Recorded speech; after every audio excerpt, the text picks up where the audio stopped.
yourself. Be good. Shh. I'm watching. Good morning. Good morning. Y'all pray for me and stuff. I have been picking on her. Yes. And she has been setting up our little arrangement this morning. With our cameras and our light. And getting going. So every now and then you got to pick on people. Aha. I don't see why you have to. Well, you have to. It's part of what we're going to discuss. Oh, you got a little lipstick right there. I don't know if they can see it or not, but there we go. Thank you. Perfect. Good. Makeup. That's a true friend right That's there. right. True friend. Good right morning. There. Good morning, everybody. Miss Vivian, good morning. Yes. Well, just so y'all can see, in the Christmas scene, ooh, that's hot. All Mama wants is a silent night. Sorry, your coffee maker kind of slopped your dripper there. It's all good. I'm sorry. It's all good. That's my bad. Ooh, that's hot. I'm gonna have to wait. Oh, sorry. That's okay. That's also my bad. Sorry. You like stuff really hot. Well, it's supposed to be hot things should be hot. Not unless you can't And drink them. cold things should be cold. That's the law of the universe. That's the way it goes. According to Brad. And everybody knows I'm right. They all know. Oh, man. Anyway. You're feisty today. I'm You are just stirring the pot. Y'all I'm watch just out. being Stirring the here. pot. That's all. Don't hate on folks who just see the obvious, you know. But anyway, Awesome. well, good morning, everybody. We'll jump on in. morning. Wanted to give a Yes. minute or so for folks to join us and to find us again. We're on. Did we change the name yet? I can't. I tried. Oh, snap. Okay, Yeah, so it's not Coffee with Brad and Selena Selena for now until we remains. decide. Well, what we're really wanting to do is shift everything as much as we can over to YouTube. Yes. And then have everyone kind of follow like that Facebook would go there. So if you haven't already, please go to our YouTube channel. Now that is Yes, the Hollemans. Hollemans. So Yes. YouTube, it's the Hollemans YouTube channel. And if you'll go there, hit subscribe, hit the bell, and follow, then we can post up. And once we get to the magical, mystical numbers that they have set, which I think is like 1,000 subscribers and so much time watched and all this stuff, then we can go live on YouTube. Yes. So please help us do that. Share this out with other people and Facebook, friends, family, Yep. and encourage them to go to YouTube and subscribe. We'd love to see that happen. But in I guess in the meantime, In the meantime. Coffee with Brad and Selena, Yeah, here we are. AKA Coffee with the Hollemans. We'll chat about what needs to happen and then we'll go from there. Oh, okay, gotcha. Oh, Ew. when she says things like that, I need more coffee.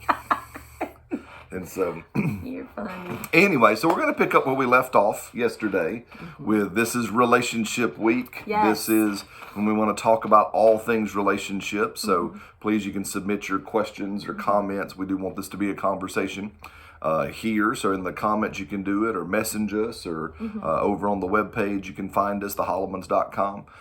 But as we said yesterday, one of our heart's passions is to really help people, ourselves included, live in God's design, right? Because God, as the creator, has, a design for everything. And it was neat. I've been listening to it, and it's so cool. I've been very encouraged.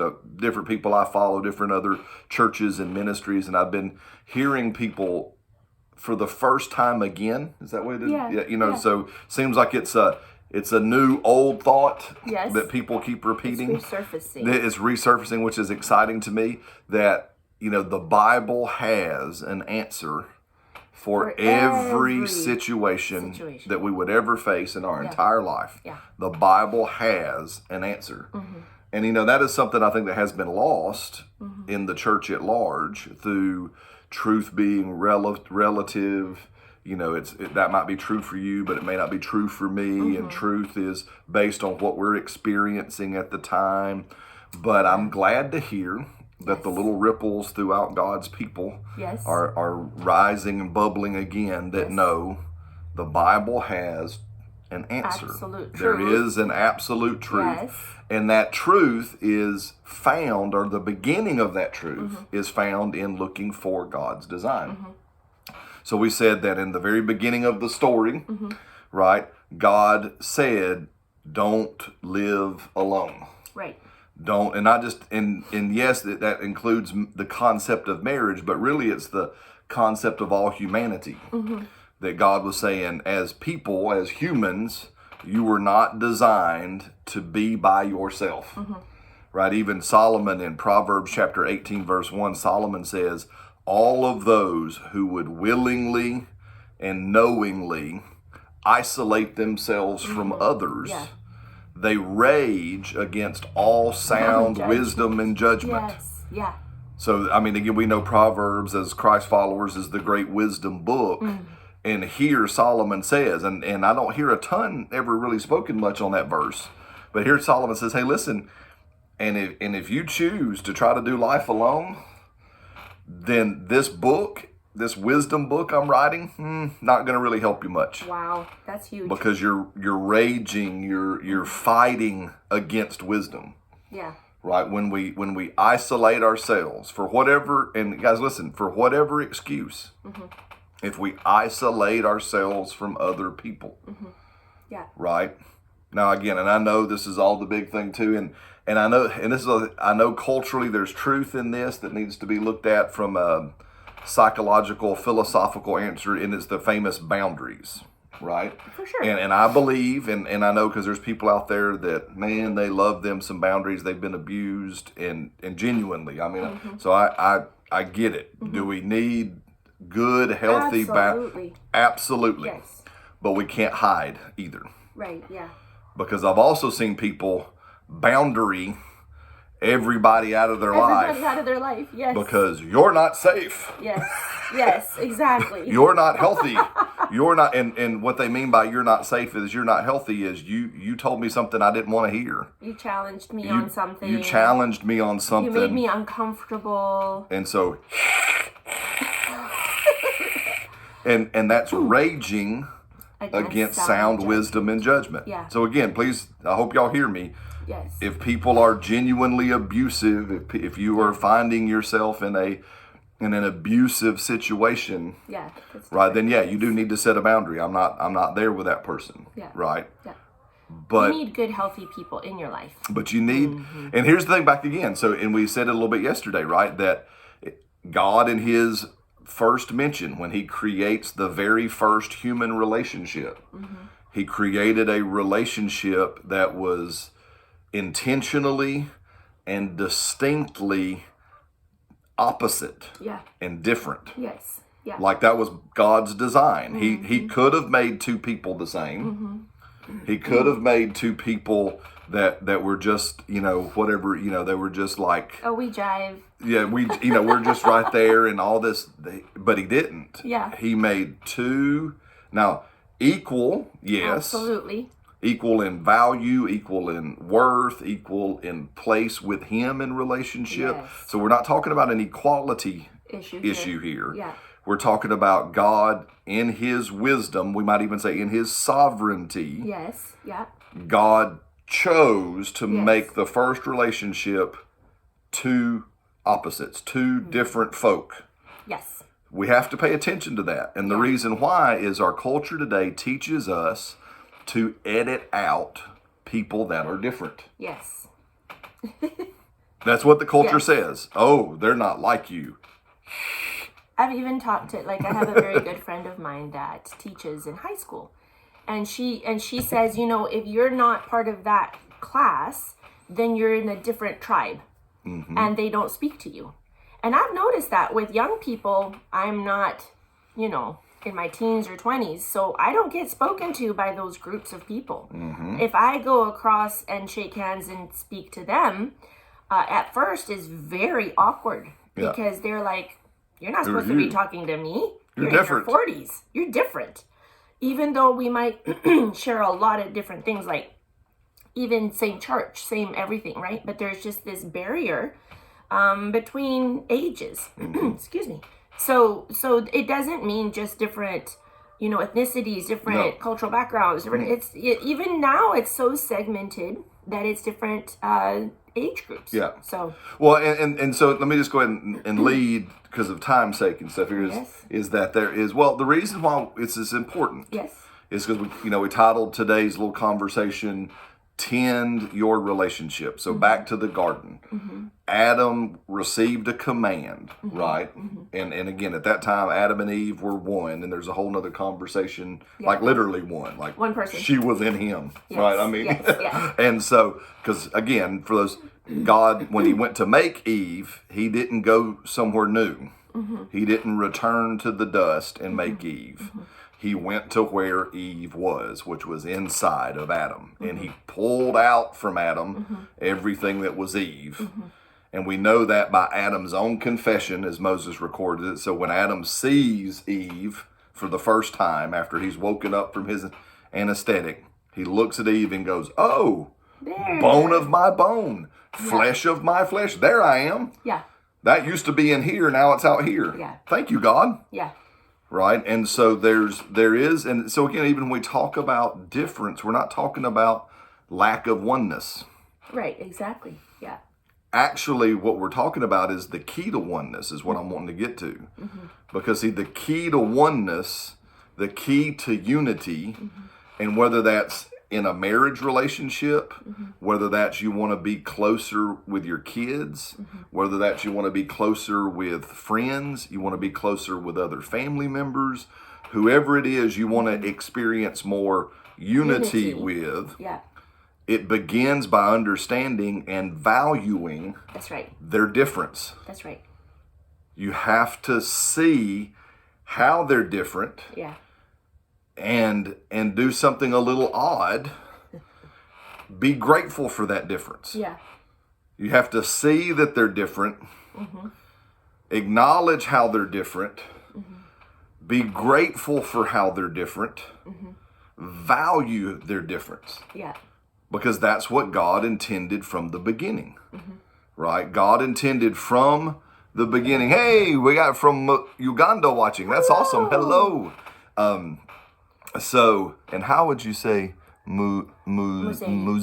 Did I say that right? Musei? If I didn't, I'm sorry. I'm trying. But that's awesome. Nice to see you. So, but you have to value that difference, right? And I really do believe that's what God was creating in the first relationship. Right. Was this pattern to show us his design is he takes two things that are equal, Yeah. right, or multiple things that are equal. Yes. He pulls and separates out their distinctness, Yes. their uniqueness. It's the whole idea of, and again, this guy, like snow. Those of us that know about snow, right? Snow, you look up and it's snowing. Doesn't snow much in Alabama, but may not snow much in Once in a Uganda. while. But every now and then it snows. And we know that even though I can look out and go, "Oh, wow, it's snow," there's all the snowflakes. They say that when you look at each snowflake under Every magnification single one is different. is different. Beautifully and intricately different. But together, Yes. they're snow. And it's the same. You see that pattern repeated in God's Throughout creation. creation. That's right. That Yeah. even though you can look at something and go, "Oh, there's things that are the same," yet when you look into them, there is distinctness, there's difference, there's uniqueness. And this is this beautiful creative pattern of our Father. That's right. And guys, listen, and that's how you arrive at unity. Yes. Uh-huh. I've said it yesterday, I'll say it again. What most people define as unity, they're not actually defining unity, they're defining conformity. Everyone must be like me. Right. Everyone must act like me. Or they can't be part of my fill in the blank. Yeah. So My back, circle, my church family, my, circle of friends, and all the things. Right? so back to what we're saying. So Adam and Eve together, they received this command from God: keep and tend the garden. And what we can forget is they were also in the garden. yeah. Oh, that's a good point, Brad. That's awesome. We many say God told them tend and keep, and we think, okay, yes, and they were taking care of animals, and they were tending all the plants, and they were expanding. Now this is again Brad's imagination. I think Adam walked with God every evening, and he said, "All right, son, I want you to go this way in that direction tomorrow and plant some more of this. Take the seeds from over there and stick them in the ground over there And start expanding. and start expanding. Okay, yes, sir. And he gets up and then they meet the next day and, well, how'd that go? Did that work out good? How was that? Oh, good. That's awesome. Yeah. Da, da, da, da, and it kept moving, right? That's right. But also in the garden was his relationship with his wife. Yes. And God was also saying, hey, you got to tend that too, Yes. because that's in your garden, Yes. right? Yes. So our relationships must be tended. And I remember hearing this a while back, so I can't remember who said it, but the quality of our relationships really does determine the quality of our life. Absolutely. Very well Right? said. And That's so good. I was just watching, I think it was some kind of a commercial of sorts, and it showed people kind of in a party having fun, and it was a party scene. It's almost Christmas, right? So Yeah. everybody's in that festive mood. And I just saw all of that and thought, that is all so superficial, and it's all about what you're wearing and whether or not you got the new XYZ this year or whatever. And it kind of broke my heart, because I feel like society is in that place Yes. where everything is so superficial, Yes. and you only get together to kind of show off and brag, or to or to, well, so where'd you go in the world this time? Like there's not a whole lot of depth and tending to relationships. Yeah. There's been several friends that we've made since coming here that, we've sat down and we have what we call hard yard conversations. Yeah. Right? Because as you get close to people, there will be some friction. There will be some, wait, what happened there? Just like kids playing on the trampoline, at some point they're going to bump each other, Yeah. and they have to say, oh, sorry about that. What happened? Oh yeah, okay, this happened, and sort it out. Well, it's the same thing with any friendship. So Yeah. tending to relationships sometimes looks like, let's sit down and let's talk this through. To the person, to this day, these new friends of ours that are new in the sense of like 8 years old, right? They've said, we've never done this before. We weren't taught to do this. We didn't realize this was a thing. We would have run from this Yeah. before. Why? Well, because other people aren't as invested in the Yeah. relationship. Like what Audra said when we first started this at the very beginning of the week on Tuesday's episode. She was just like, I'm your person. I'm not going anywhere. Yeah. So it doesn't matter what you do, what you say, whatever, we will work through it. Yeah. And that's what I'm talking about. That's tending. It's that commitment to your relationships, to deepening them, to improving them. And you just have to kind of be like, Yeah. I'm not going anywhere.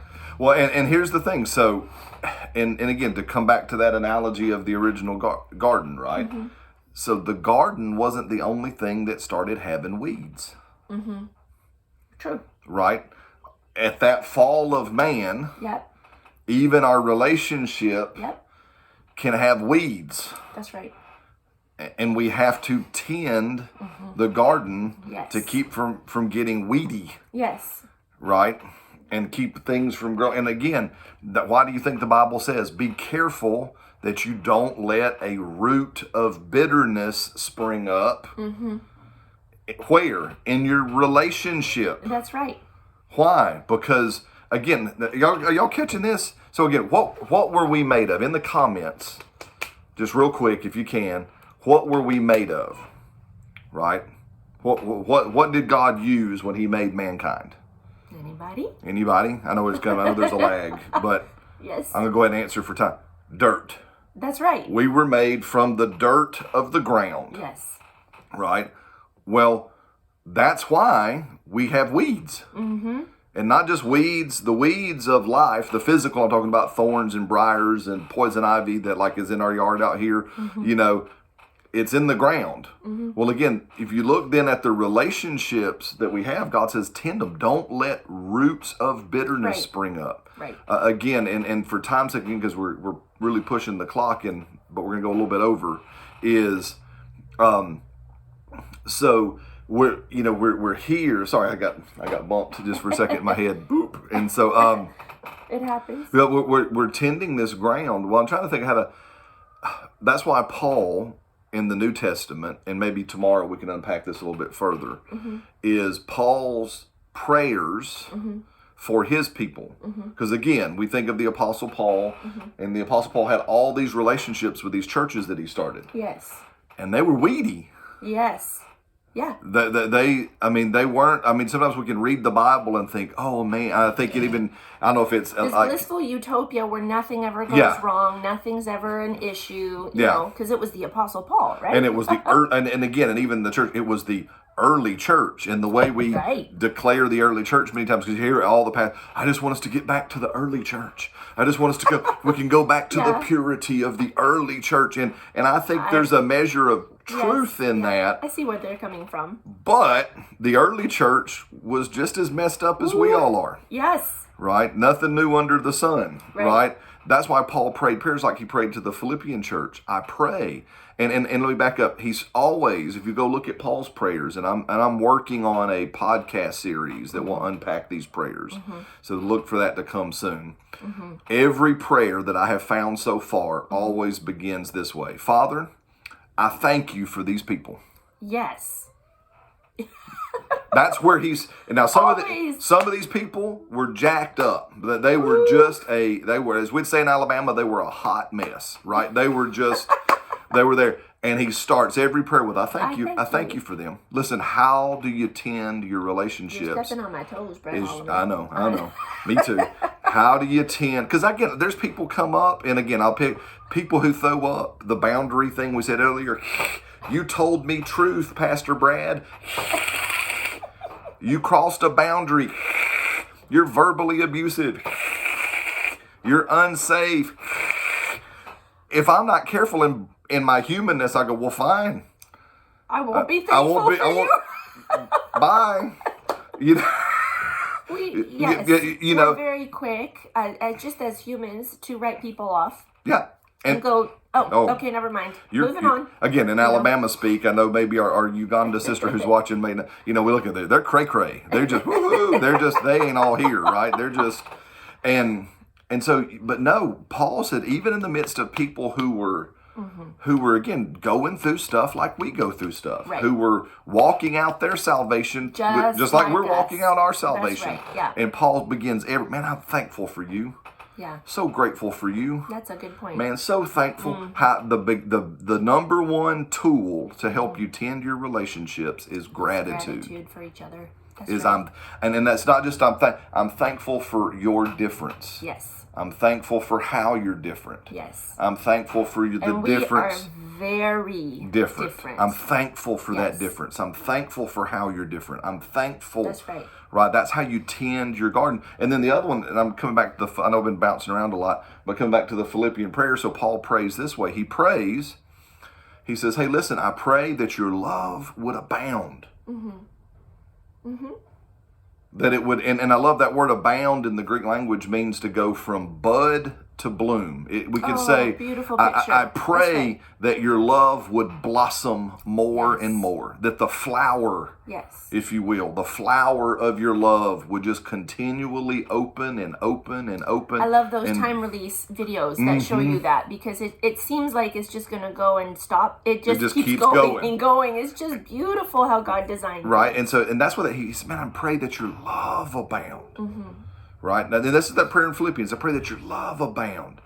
He says, I pray that you would know, and this is in it, you would know how to see and discern what is excellent. Yes. Now, some of that is to know the distinction in things that are good and things that are bad. Right. But it's also the whole, because again, he's praying for people. Yes.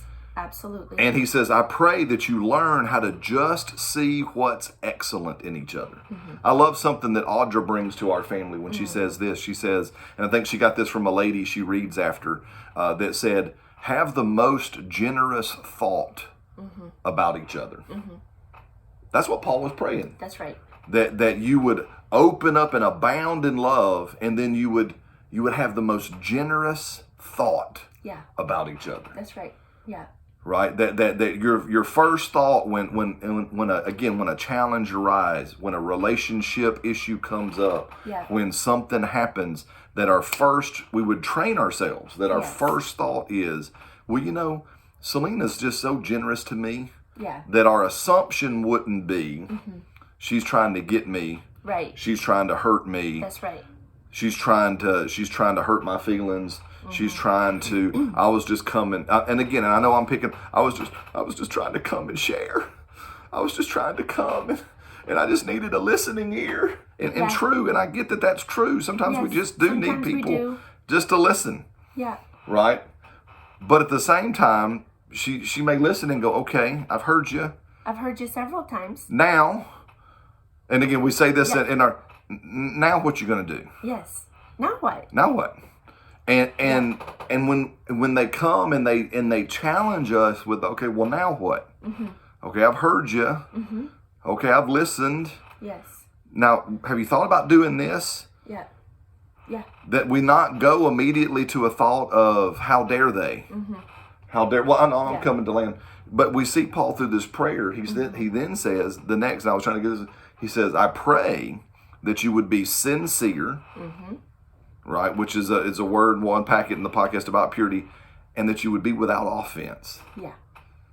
Now listen, why did Paul pray for people and say, this is my prayer for you, that you live offense free? Yes. Because he knew we would get weedy. Yeah. It comes. It comes. To all of us. To all of our relationships. And it's a trap. It is. It's So we have to just make sure that we hit that and go, no, I'm sending any offense away from me. And that's like a constant. Yeah. Anyway. It's a constant. So I'm going to land the plane there because I've gone over and I apologize and don't apologize. No, you were spot on. I love it. We just always want to respect your time too. And so at 20 minutes is when we try to stick the landing there. So y'all keep praying for bread. Anyway, so we love you guys. Good to see Again, everybody. Thank if you you haven't for joining us. if you haven't gone out to YouTube, please go to the Hollemans on YouTube. Subscribe, hit the little bell. That would be awesome. Check out the webpage, thehollemans.com. Yes. Tons of stuff there. If you scroll to the bottom in thehollemans.com, that will take you to our YouTube channel Beautiful. as well. So awesome. Well, we love you guys, and we'll see you tomorrow. see you tomorrow. Okay. Bye-bye.